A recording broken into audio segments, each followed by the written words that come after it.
bien, c'est avec beaucoup d'émotion que je suis là, que j'ai partagé ce moment avec mes camarades, et c'est aussi avec beaucoup de surprises que j'ai appris que j'étais majeure de promo. Donc voilà, c'est une fierté, un honneur et un plaisir d'être là et de représenter ma promo RH. Alors l'EPP, c'est un choix, en fait, je souhaitais être en école. Je souhaitais aussi ne plus être dans de la compétition, parce qu'avant j'ai été sportive de haut niveau. Et je ne voulais pas réintroduire en fait un schéma où j'allais être dans de la compétition avec mes camarades. Donc l'école, c'était s'introduire finalement à travers un concours. Mais une fois que j'avais obtenu ma place, il ne tenait plus qu'à moi finalement de maintenir cette place. Et donc il n'y avait plus cette concurrence omniprésente. Alors au départ, j'ai souhaité être orthophoniste, donc j'ai fait 2 années de préparation au concours d'orthophonie.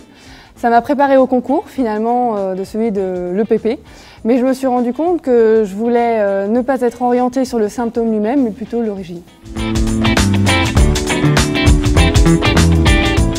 J'ai adoré le cours sur le leadership. Et j'ai adoré le cours en psychologie positive, notamment où on commençait nos cours en fait avec de la musique et on le terminait aussi avec de la musique. C'était super.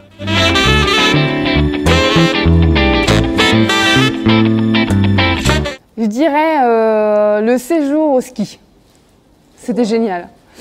Déjà, le ski, c'est un sport de glisse et c'est beaucoup de plaisir. Ça faisait longtemps que je n'avais pas skié et puis c'est aussi le plaisir gustatif, à manger des bonnes raclettes, des bonnes fondues, à partager des bons moments ensemble.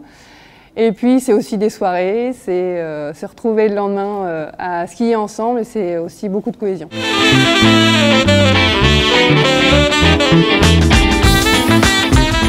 Alors mon métier actuellement, c'est d'être consultante en RPS. Donc j'interviens en fait auprès d'entreprises pour les accompagner sur des thématiques de harcèlement, de risques psychosociaux, de cohésion d'équipe.